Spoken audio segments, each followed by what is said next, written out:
The 20th century has been an absolute roller coaster of conflicts, wars, political madness, and many more.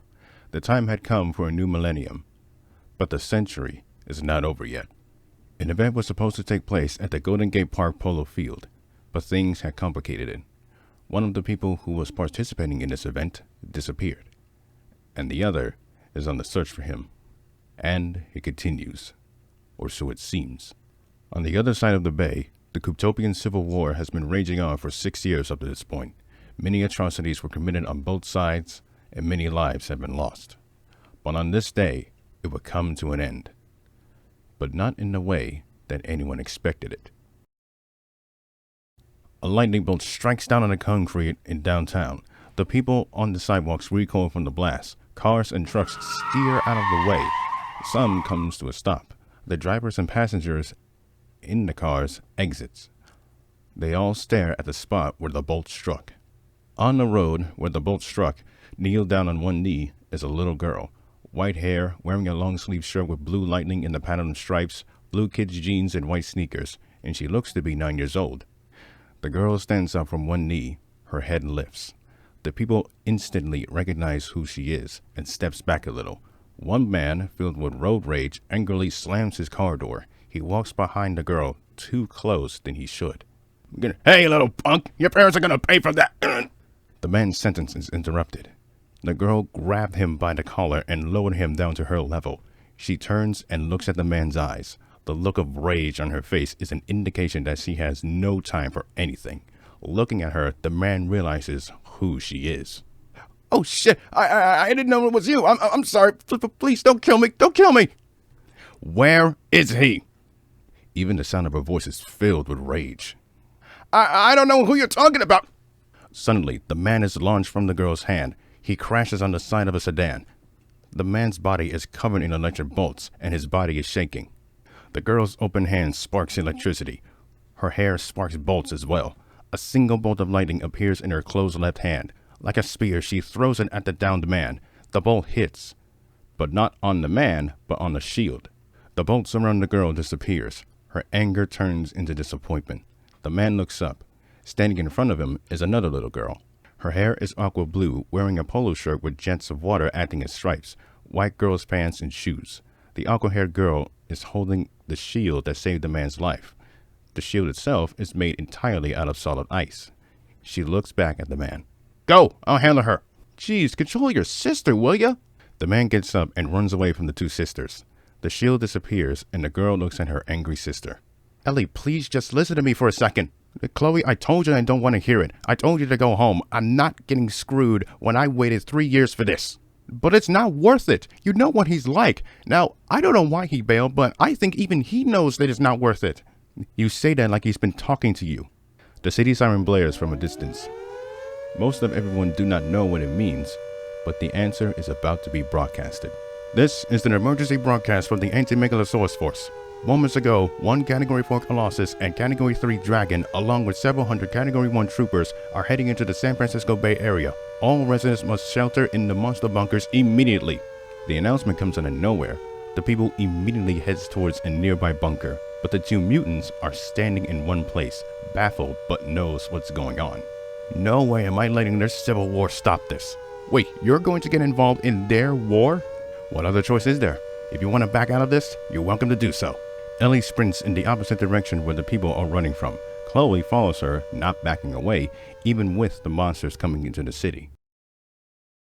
In the Golden Gate Bay, the cruiser USS Princeton and the destroyers USS Russell, Fitzgerald, and O'Kane, representing the USAMF, are sitting and waiting for the two monsters so that they can move into action. The captain of the cruiser USS Princeton, Elliot Harrington, age 29, looks through his binoculars, staring at the Golden Gate National Recreational Area. He removes his binoculars from his eyes and looks at Rear Captain Stevenson.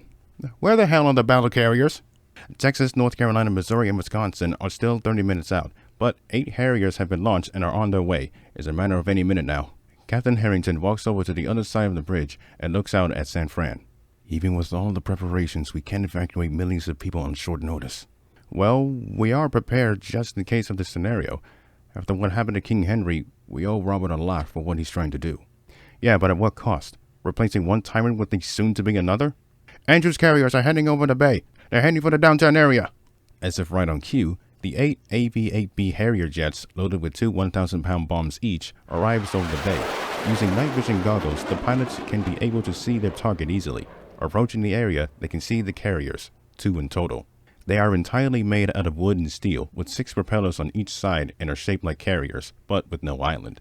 The Harrier pilots give the signal to engage. The jets gain altitude. As they get to a higher advantage, the carriers begins to flash in multiple areas. But to the pilots, they know what it is. Anti-air flak. The jets split off from each other, dodging the incoming bullets from the carriers. Come in, Princeton. We're getting anti-air. We need assistance. Yeah, roger. We're on it. Tell all guns to open fire! The Princeton's 8-inch gun opened fires. So too the destroyer's guns. Captain, Robert is approaching the recreational area. All of the officers looks back at the area. Explosions of dirt and trees fly into the air. Like a train chugging through snow, the dust reaches a few yards away from the water. The crew don't know what is going to happen, but they have to be on guard. Back in the city, Ellie pushes through the many crowds of people going in the opposite direction. It is getting too much. She looks up and leaps up into the air. She latches onto the Transamerica Pyramid. Like a magnet, she sticks to the wall. At the very top of the pyramid, she has the best view of the city. She looks out into the bay. In her sights are the ships shooting. Dad, please be careful. The tracers shooting from the ships guides her eyes to the 2 hovering carriers, King Andrew's carriers Glory and Power. She turns again and sees the Harriers struggling to get near them. Seeing this, the little girl knows what to do. Electricity circles around her left arm. She extends her middle and ring fingers out as well as her thumb. Ellie aims her arm at the carrier Glory. The circle of lightning enters her hand one right after the other. A ball of lightning engulfs her hand. Suddenly, a massive lightning bolt shoots out from the palm of her hand through the fingers and thumb and hits the carrier. The bolt enters below the starboard bow. An explosion blasts a hole in the ship. Ellie aims her arm at the other carrier Power and shoots another massive bolt, hitting through the starboard aft, hitting the engine. An explosion blows a chunk out of the side of the ship. Both stagger and begins to lose altitude. Looking at the top of the Transamerica Pyramid from the bridge of the Princeton, Elliot can only watch in concern. God damn it, Eleanor! Ellie looks behind her again. The 8 Harriers, once the anti-air stopped, closes in. The bombs drop from under the jets. Multiple explosions spreads across both carriers. The jets clear away, flying past the city back out into the Pacific Ocean. The carrier Glory crash lands in the northern waterfront, and the Power crash lands in the Maritime Plaza. Ellie smirks at her accomplishment. Thinking it's done, she leaps off of the side, down towards solid ground. Her sister Chloe watches her as she lands down on solid ground. Why did you do that? So that Dad doesn't die that easily? And to end this quickly? Too bad your plan backfired because there are now Koopas in San Fran, and most of them are not dead. Well, this job just got a whole lot more difficult. Let's go. Oh, for the love of God. Ellie runs towards the crashed ship power, and Chloe falls behind her. Back at the recreational area, the dust clears, revealing a giant shell, a green-colored turtle shell with stubby spikes spread in 3 rows. Hands pop out of the shell. Next comes the legs. Finally, the head pops out. This is the turtle that is sentient, next in line to the throne, and the leader of the Koopa Revolution, Prince Robert Bowser, age 14. Spotlights shine on the shell of the turtle. Robert looks and sees the cruiser and destroyers. He is covered in bruises and scratches all over his body. He breathes heavily out of exhaustion. He looks out at the Princeton as the ship flashes a message to the prince. It reads, "We are Americans. Do not be frightened. We will help you." Robert nods his head in response. He looks past the Golden Gate Bridge into San Fran itself. He looks back and uses sign language to communicate with the USAMF. What is he saying? "My father and his forces are on the carrier power, 5 divisions in total. My people are held as prisoners. Do not get in the way. Respond with this message." The cruiser responds, "Understood. Hurry." The prince nods. He tucks his head, arms, and legs back into his shell. The shell turns into a spiked ball and rolls at a rapid speed. Robert Bowser takes off en route to San Francisco. In the business district, 5-foot turtles with black and gray shells and tanned skins runs out of the wreckage of the carriers. From behind, green, red, and yellow shell and yellow skinned turtles attacks them. On one side with the dark colors represents Andrew's army, the other with the brighter colors represents the KRA, Koopa Revolutionary Army, and its leader is on his way, getting off the Golden Gate Bridge and heading for downtown. 5 gray-shelled Koopas are overwhelming their multicolored brothers. One is about to kill another with a sword. A shield blocks the sword from hitting him, an ice shield. Another sword cuts off the gray-shelled Koopa's arm. The sword itself is made out of lightning, and the one holding it kills the gray Koopa without hesitation. Chloe looks at the green-shelled Koopa, it nods at her and runs away. Ellie snaps her head to the left and dodges a spear aimed for her chest. Another gray-shelled Koopa charges at her, but the ice shield blocks it. Ellie swings her sword to the right. The bolts shoot outwards, curves around her sister, and hits Andrew's minion, killing him. A massive turtle shell, dark gray in color, and sharp spikes in 3 rows like Robert's, pops out of the destroyed flight deck of the power into the air. A head, arms, and legs pops out of the shell and lands back down on the ground on his feet. The giant 10-foot turtle's skin is light gray with cuffs around his wrists, no hair, but his eyes are bright orange. He is the reigning king of Gootopia, Andrew Bowser. Robert rolls into the city past the soldiers and the humans. He jumps and pops out of his shell and lands on his feet. The prince stands and confronts his tyrannical father. "You still want to challenge me?" "Only if you leave the humans out of this. This is between me and you." "Disgusting that you would care about these creatures. They are near our territory. They've done horrendous things to our people. Like you and your followers are much better." Robert leads and punches his father in the face 3 times. Andrew counters a 4th punch with a punch of his own. That punch stops Robert in his tracks. Andrew punches his son 1, 2, 3, 4, 5 times and delivers a mega punch that sends the prince flying in the air, smashing into one of the skyscrapers. He aims and shoots a massive bullet bill at his son.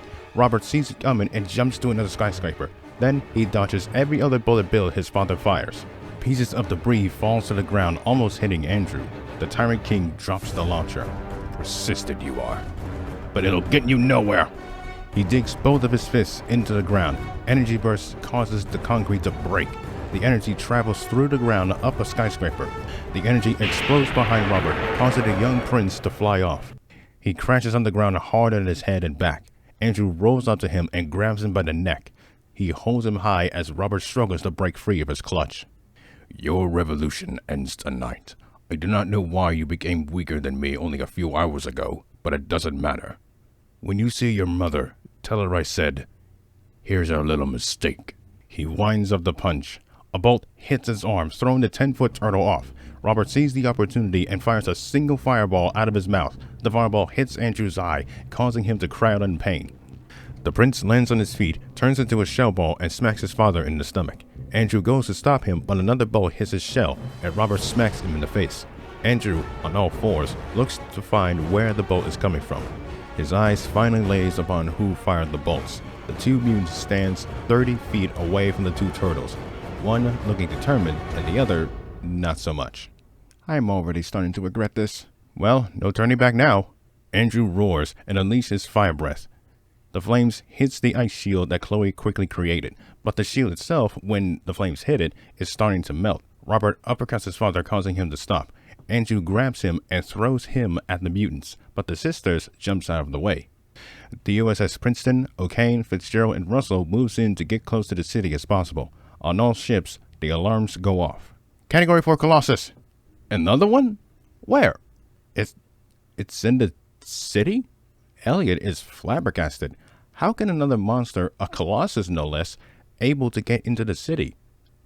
But then, another thought came into his mind. A monster appears out of nowhere, in the middle of a combat area. To him, he has seen it before and knows what it is. A roar echoes in the air, causing everything to stop. Both Bowser's and sisters look around. The ground shakes underneath their feet. Andrew looks behind him. A group of his minions backs away, looking up at something. Suddenly, a massive wall of fire engulfs and kills all of them. Andrew is shocked. What the hell? He shouts. He stands in the direction as the monster gets closer to come around the corner. Robert, Ellie, and Chloe do not know what is happening. Eleanor? Chloe? It's me. I'm sorry that I had to go, and I'm sorry that we couldn't have a rematch. But this will be the last time that you're able to see or hear me. Goodbye. The voice that the girls just heard sounds like a little boy. A boy's voice that they know. Kenjiro? Andrew roars. The other monster roars back. Robert gets into cover and hides inside of his shell. Chloe grabs her sister's arm and runs away from the area. As the monsters brawl, the girls do not look behind them. A giant fireball hits the ground behind the girls, sending them flying into the air. Both girls smack onto a skyscraper. Chloe creates an ice bubble to break her fall, but Ellie is not so fortunate. As she crashes back down at a 20-foot height, she gets knocked out.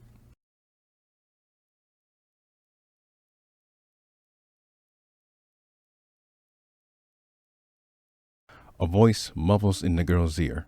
The sound becomes clearer. Her name is shouted one more time. The young girl gasps for air. Eleanor quickly sits up. As Captain Elliot, her father, and Chloe hug her, she looks around her surroundings. Sailors and crewmen and women surrounds them. The floor that she's sitting on is made of steel. Around them is not a city, but a wide open area with a view of the Golden Gate Bridge. And the skies are open with the full moon out. Eleanor realizes that she's on the cruiser USS Princeton.